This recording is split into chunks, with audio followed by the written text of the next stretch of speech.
नमस्कार, मैं हूं आपके साथ कुलभूषण राजदेव और आप देख रहे हैं आज की खबर। मुख्यमंत्री पुष्कर सिंह धामी अधिकारियों पर सख्त नजर आए। बिना तैयारी बैठक में पहुंचे अधिकारियों को सीएम ने कड़ी फटकार लगाई और साफ निर्देश दिए कि 15 जून तक सभी लंबित घोषणाओं के शासनादेश जारी किए जाए। सीएम ने विभागों के बीच समन्वय की कमी पर नाराजगी जताते हुए कहा कि मुख्यमंत्री घोषणाएं सरकार की सर्वोच्च प्राथमिकता है और इसमें किसी भी तरह की लापरवाही बर्दाश्त नहीं की जाएगी। सीएम धामी ने यह भी कहा और निर्देश दिए कि 15 जून से पहले सभी लंबित कार्यों की समीक्षा दोबारा की जाए। साथ ही जिलाधिकारियों की जिम्मेदारी तय करने और शिलापट न लगाने पर भी कार्रवाई के संकेत दिए।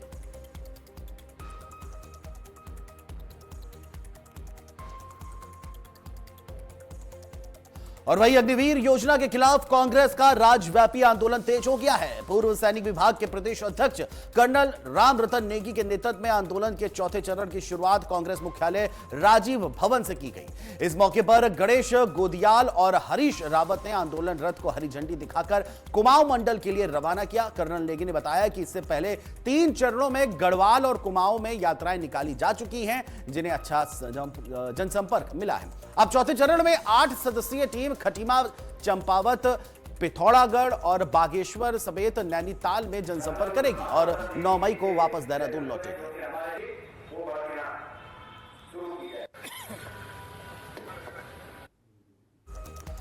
और कांग्रेस की प्रदेश प्रभारी कुमारी सैलजा 6 से 11 मई तक उत्तराखंड दौरे पर रहेंगी। इस बात की जानकारी पार्टी की मुख्य प्रवक्ता गरिमा मेहरा रस्तोगी ने दी है। बता दें कि दौरे के दौरान कुमारी शैलजा संगठनात्मक बैठकों में हिस्सा लेंगी और कार्यकर्ताओं के साथ संवाद कर पार्टी को मजबूत करने की रणनीति पर काम करेंगी। साथ ही विभिन्न जिलों से कार्यक्रम में भाग लेते हुए आगामी राजनीतिक रणनीति को लेकर वरिष्ठ नेताओं के साथ मंथन भी करेंगी। 11 मई तक उनका 6 दिवसीय कार्यक्रम है। अभी हाल ही में 5 दिवसीय कार्यक्रम पर वो उत्तराखंड आई थी और इस दौरान उन्होंने कार्यकर्ताओं के साथ संवाद किया और कार्यकर्ताओं का मनोबल दोगुना हो गया, क्योंकि जब शीर्ष नेतृत्व और कार्यकर्ता आपस में संवाद करते हैं तो कहाँ क्या दिक्कत परेशानियां कार्यकर्ता को आ रही है वो अपने मन की बात शेयर कर पाता है। इसी कड़ी में अब वो गढ़वाल मंडल की यात्रा पे आ रही हैं। इस यात्रा के दौरान वो श्री बद्री केदार के दर्शन करेंगी और जगह जगह पर कार्यकर्ताओं संग बैठक करेंगी। और मुझे लगता है यह आगामी हमारे विधानसभा जो 2027 के विधानसभा चुनाव हैं उसके मद्देनजर भी ये बहुत ही महत्वपूर्ण उनका दौरा है और कहीं ना कहीं जब मंथन होता है तो उससे अमृत निकलता है, ऐसी मेरी अपेक्षा है। और देहरादून जिलाधिकारी सचिन बंसल के निर्देश पर कलेक्टर परिसर में जनसुनवाई का आयोजन किया गया। इस अवसर पर लोगों की अधिकांश शिकायत का मौके पर ही समाधान किया गया। वहीं कुछ मामलों में संबंधित विभागों को कार्रवाई करने के निर्देश दिए गए। मौके पर एसडीएम ने अधिकारियों को निर्देश दिए कि सभी शिकायतों का निस्तारण समयबद्ध, पारदर्शी और गुणवत्तापूर्ण तरीके से किया जाए। इसका उद्देश्य आम जन को किसी भी असुविधा से बचाना है।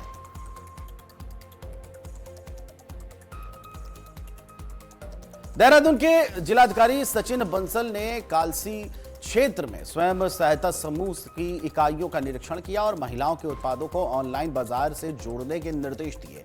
डीएम ने साफ कहा कि सभी समूह को गूगल मैप्स पर पंजीकृत किया जाए ताकि उनके उत्पादों की पहुंच देश भर में बढ़ सके। निरीक्षण के दौरान कोल्ड प्रेस्ड ऑयल यूनिट और ग्रोथ सेंटर और डेयरी फार्म की व्यवस्थाओं का जायजा लिया गया। डीएम ने उत्पादों की गुणवत्ता सुधारने, बेहतरीन पैकेजिंग और मार्केटिंग के लिए ठोस कार्य योजना बनाने के निर्देश दिए। साथ ही अमृत सरोवर में मत्स्य पालन को बढ़ावा देने और महिलाओं को प्रशिक्षण देने पर भी जोर दिया गया। कालसी डेयरी फार्म में पशुपालन और नस्ल सुधार कार्यों की समीक्षा करते हुए अधिकारियों को सुविधाएं मजबूत करने के भी सख्त निर्देश दिए गए।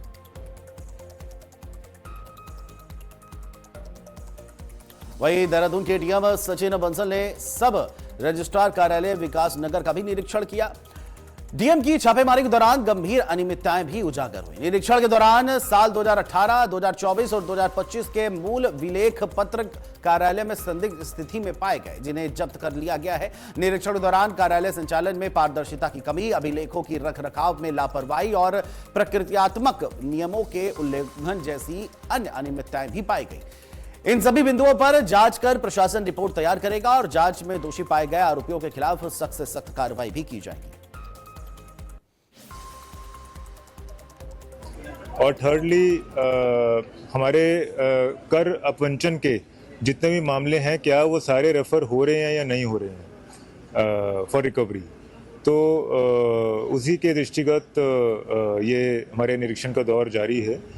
पूर्व में भी ऐसे कई रेगुलेटरीज हमारे रजिस्ट्रार ऑफिसेज में मिली हैं और उसमें कड़ी कार्रवाई की गई है। आज हमारे जो ब्रॉड पॉइंट्स हैं वो हमारी टीम ने रेलिवेंट डॉक्यूमेंट्स और रजिस्टर्स सीज कर लिए हैं और उसके मेमोज तैयार किए जा रहे हैं और जो उनको और सपोर्टिंग डॉक्यूमेंट्स चाहिए वो यहाँ पर संबंधित अधिकारियों से लिखित रूप में लिए जाएंगे। तत्पश्चात जो हमारी इंक्वायरी रिपोर्ट बनेगी उससे हम शासन को अवगत करवाएंगे। और वहीं देहरादून में कृषि मंत्री गणेश जोशी ने पॉली हाउस योजना के तहत डिजिटल सब्सिडी सिस्टम की शुरुआत की है। अब किसानों को अनुदान सेंट्रल बैंक डिजिटल करेंसी यानी सीबीडीसी के माध्यम से सीधे और पारदर्शी तरीके से मिलेगा। मंत्री ने बताया कि किसान अपूरी सरकार पोर्टल पर ऑनलाइन आवेदन करेंगे और सत्यापन के बाद उन्हें डिजिटल वाउचर जारी किए जाएंगे। पॉली हाउस निर्माण पूरा होने पर ही भुगतान संबंधित फर्म को ट्रांसफर होगा। इस योजना के तहत 50 से 100 वर्ग मीटर पॉली हाउस पर किसानों को 80% तक सब्सिडी दी जा रही है और इसके लिए 300 करोड़ रुपए से ज्यादा का बजट तय किया गया है। सरकार का दावा है कि इस डिजिटल व्यवस्था से पारदर्शिता बढ़ेगी और किसानों की आय में भी इजाफा होगा। सरकार पारदर्शिता के साथ काम कर रही है। जो सुशासन की हम बात करते हैं वो धरातल पर दिखाई दे रहा है। और क्योंकि इस योजना का शुभारंभ माननीय प्रधानमंत्री मोदी जी ने किया था, आज डिजिटल क्रांति का युग है। अगर आपको ध्यान होगा कि कांग्रेस के प्रधानमंत्री ने कहा था कि हम दिल्ली से 1 रुपया भेजते हैं और जब नीचे लाभार्थी के खाते में पहुंचता है तो 15 पैसे हो जाता है। लेकिन अब जितनी भी राशि स्वीकृत होगी सीधा किसान के खाते में जाएगी। आज उन किसानों को भी मैं शुभकामनाएं देता हूं, बधाई देता हूं जिनके खाते में धनराशि आती है। और वहीं लक्ष्मण में तहसील मुख्यालय में आयोजित तहसील दिवस के दौरान एडीएम वैभव गुप्ता ने फरियादियों की समस्याएं सुनी और इस दौरान कुल 65 से अधिक शिकायतें दर्ज की गई, जिनमें अधिकतर मामले भूमि विवाद और पैमाइश से जुड़े रहे। एडीएम ने बताया कि हाई टेंशन लाइन शिफ्टिंग सहित पीडब्ल्यूडी, राजस्व और विकास विभाग से जुड़ी शिकायतें भी सामने आई हैं। इनमें से करीब 1/3 शिकायतों का मौके पर ही निस्तारण कर दिया गया है, जबकि बाकी की बची शिकायतों को संबंधित विभागों में भेजा गया है।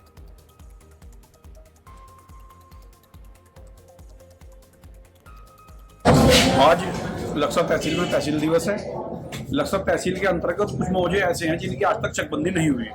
ऐसा ही मेरा गांव में गांव भोवाली, तो वहाँ के कुछ भूमाफिया और जमीन बेचने वाले एजेंट जो हैं दलाल, वे लोग पटवारी के साथ मिलकर के अनावश्यक पैमाइश के लिए लोगों को जाकर दबाव बनाते हैं और डराते हैं, जिससे जमीन खुद होने का खतरा बना रहता है। मेरी मांग है कि उन क्षेत्रों में जो पैमाइश है वो धारा 41 के तहत हो, जिससे सभी लोगों की जमीनें पूरी हो और नियम अनुसार कार्रवाई तो जो है दर्ज हो चुकी हैं। और अभी जो 31 शिकायतों की सुनवाई हो चुकी है।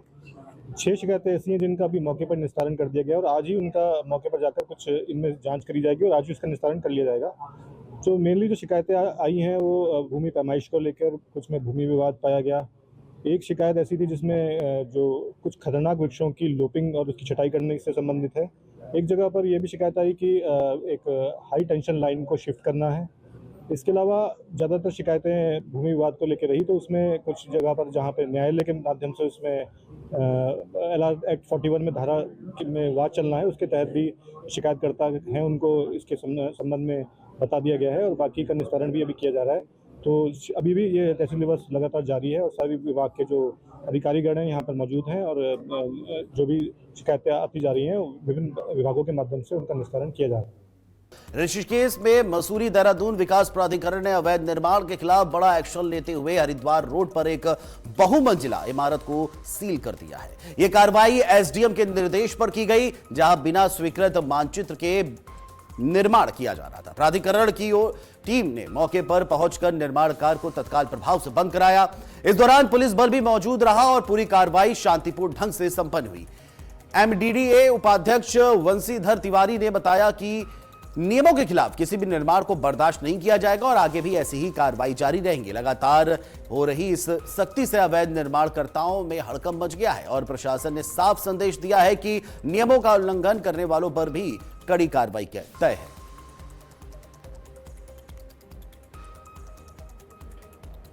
और पिथौरागढ़ में एसडीआरएफ ने गहरी खाई में गिरी कमांडर जीप हादसे में रेस्क्यू अभियान चलाया है।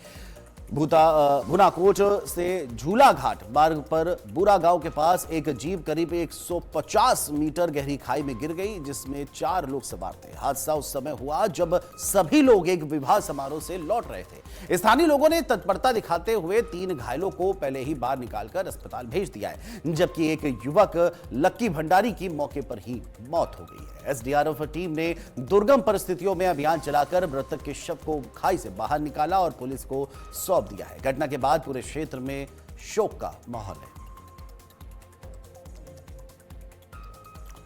और अल्मोड़ा से भी एक दुखद खबर सामने आई है, जहां एसडीआरएफ की टीम ने खाई में गिरे वाहन से लापता आरक्षी का शव बरामद किया है। बताया जा रहा है कि भतरौज खान थाने में तैनात आरक्षी संजीव चौधरी पिछले 4 दिनों से लापता थे। सूचना मिलने पर एसडीआरएफ टीम मौके पर पहुंची, जहां कार करीब 300 मीटर गहरी खाई में गिरी मिली। कठिन परिस्थितियों में रेस्क्यू अभियान चलाते हुए टीम ने खाई में उतरकर शव को बाहर निकाला। शव को मुख्य मार्ग तक लाकर पुलिस को सौंप दिया गया है, जहां आगे की कानूनी कार्रवाई की जा रही है। इस घटना से इलाके में शोक की लहर देखने को मिल रही है।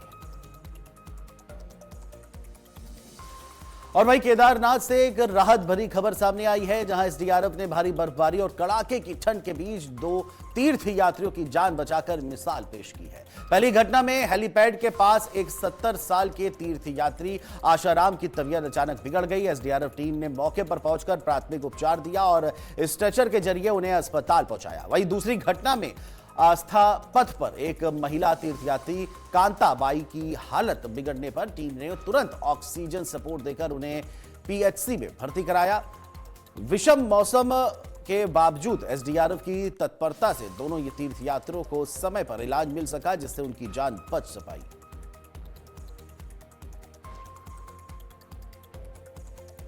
भारत सरकार के national centre for good governance की क्षमता विकास कार्यक्रम के तहत श्रीलंका के सिविल सर्वेंट्स का प्रतिनिधिमंडल एसडीआरएफ मुख्यालय जॉली ग्रांट पहुंचा, जहां उन्होंने आपदा प्रबंधन की आधुनिक तकनीकों और कार्यप्रणाली का अध्ययन किया। सेना नायक अपर्ण यदुवंशी के निर्देशन में टीम को एसडीआरएफ की quick response system, search and rescue operation और 4 धाम यात्रा के दौरान किए गए कार्यों की जानकारी दी गई। इस दौरान सैटेलाइट कम्युनिकेशन, थर्मल इमेजर और माउंटेन रेस्क्यू तकनीकों का प्रदर्शन भी किया गया, जिसे प्रतिनिधिमंडल ने सराहा भी। यह अध्ययन भ्रमण भारत और श्रीलंका के बीच आपदा प्रबंधन सहयोग की ओर और मजबूत करने की दिशा में अहम कदम माना जा रहा है। और लंबे समय से वेतन वृद्धि की मांग को लेकर आंदोलन कर रहे आंगनबाड़ी कार्यकर्ताओं ने आज क्षेत्रीय विधायक मोहम्मद शहजाद का सम्मान किया। कार्यकर्ताओं का कहना है कि विधायक ने उनकी मांग को विधानसभा में मजबूती से उठाया, जिसके बाद सरकार की ओर से वेतन वृद्धि को लेकर आदेश जारी किए गए हैं। हालांकि अभी लिखित आदेश का इंतजार है। आंगनबाड़ी कार्यकर्ताओं ने विधायक कार्यालय पहुंचकर उनका आभार जताया और सम्मान किया। इस दौरान उन्होंने कहा कि लंबे संघर्ष के बाद उनकी आवाज सरकार तक पहुंची है। वहीं विधायक मोहम्मद शहजाद ने कहा कि आंगनबाड़ी बहनें समाज की महत्वपूर्ण कड़ी हैं और उनके सम्मान व बेहतर वेतन के लिए वे आगे भी आवाज उठाते रहेंगे।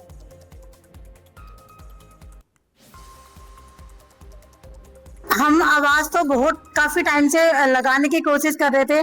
14 मार्च में भी हमने कोशिश की कि अपने माननीय मुख्यमंत्री जी को अपना ज्ञापन सौंपे, लेकिन हमें वहां तक पहुंचने नहीं दिया जा रहा था। फिर हमने अपना ज्ञापन अपने विधायक सर को दिया, तो उन्होंने और चीजों को ना बोलते हुए जितना भी टाइम उनको मिला उन्होंने हमारे पक्ष में बात की और बहुत ही अच्छे तरीके से रखा अपना प्रस्ताव। जबकि आपने देखा होगा जो वो मीटिंग थी वो किस उपलक्ष्य में रखी गई थी, महिला सम्मान के लिए रखी गई थी।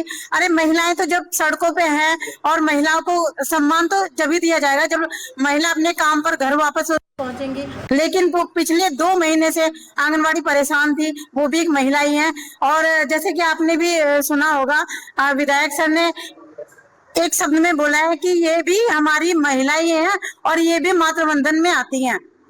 तो झीलों से संभावित खतरे को लेकर मुख्य सचिव राधा रतूड़ी ने प्रभावी निगरानी और अर्ली वार्निंग सिस्टम मजबूत करने के सख्त निर्देश दिए हैं। बैठक में तय किया गया कि वसुंधरा झील को पायलट प्रोजेक्ट के रूप में विकसित किया जाएगा, जहां वैज्ञानिक मॉडल के आधार पर जोखिम न्यूनीकरण किया जाएगा। राज्य में पहले से 169 सेंसर और 112 सायरन लगाए जा चुके हैं। वहीं भूकंप पूर्व चेतावनी प्रणाली को और मजबूत करने के लिए IIT रुड़की के साथ मिलकर काम किया जा रहा है। सरकार ने भूकंप और आपदा जोखिम कम करने के लिए 500 नए सेंसर लगाने का भी फैसला लिया है। चमोली, उत्तरकाशी और पिथौरागढ़ में 48 संवेदनशील स्थलों की पहचान कर संयुक्त समिति को सक्रिय किया जाएगा। और उत्तराखंड के परिवहन मंत्री प्रदीप बत्रा ने कुल्हान स्थित उत्तराखंड परिवहन निगम मुख्यालय का दौरा कर व्यवस्थाओं की समीक्षा की। इस दौरान बस सेवाओं की समयबद्धता और संचालन में दक्षता बढ़ाने के निर्देश दिए गए। मंत्री ने बस अड्डों के निर्माण कार्य और नए प्रस्तावों पर चर्चा करते हुए यात्रियों की सुविधाओं के लिए आधुनिक तकनीक अपनाने पर और ज्यादा जोर दिया। साथ ही इलेक्ट्रिक और पर्यावरण अनुकूल बसों को बढ़ावा देने की बात कही। ग्रामीण क्षेत्रों में कनेक्टिविटी मजबूत करने, कर्मचारियों के प्रशिक्षण में सुधार और शिकायत निवारण प्रणाली को प्रभावी ढंग से बनाने के भी निर्देश दिए गए।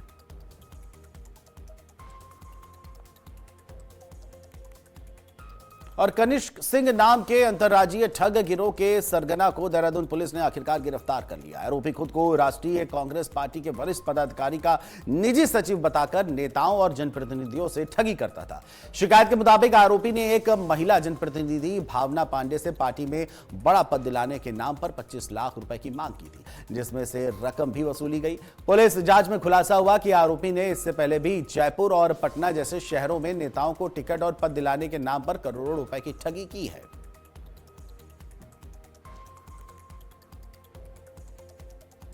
और रुड़की जिले में मामूली बात पर किसान नेता के पुत्र पर आधा दर्जन दबंगों ने हमला कर दिया। बदमाशों ने युवक के साथ जमकर मारपीट की, वहीं हवाई फायरिंग कर मौके से फरार हो गए।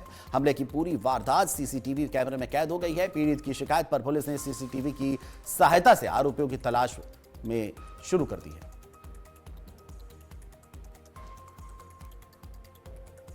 और हरिद्वार में यातायात नियम तोड़ने वालों के खिलाफ पुलिस का अभियान जारी है। बता दें कि शिवालिक नगर चौक पर ट्रैफिक पुलिस ने वाहन चेकिंग अभियान चलाया और इस दौरान संदिग्ध और नियमों का उल्लंघन करने वाले वाहनों को रोककर उनके दस्तावेजों की जांच की।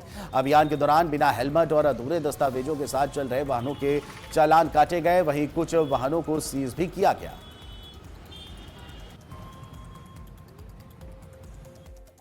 और देहरादून पुलिस ने 2 आदतन अपराधियों को ढोल नगाड़ों के साथ जिला बदर कर दिया। ये कार्रवाई जिलाधिकारी के आदेश पर की गई, जिसके तहत दोनों को 6 महीने के लिए जिले की सीमा से बाहर किया गया।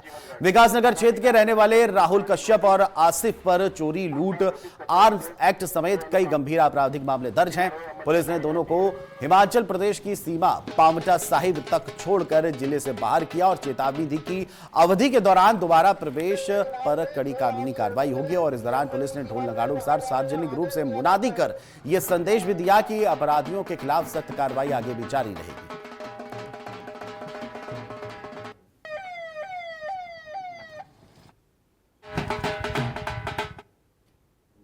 और फिलहाल देवभूमि में अभी के लिए इतना ही। अगर आप मेरे से सोशल मीडिया के थ्रू जुड़ना चाहते हैं तो नीचे दिए सोशल मीडिया हैंडल के तहत आप जुड़ सकते हैं। फिलहाल अभी के लिए इतना ही। देश दुनिया की बड़ी खबरों के लिए देखते रहिए आज की खबर। नमस्कार।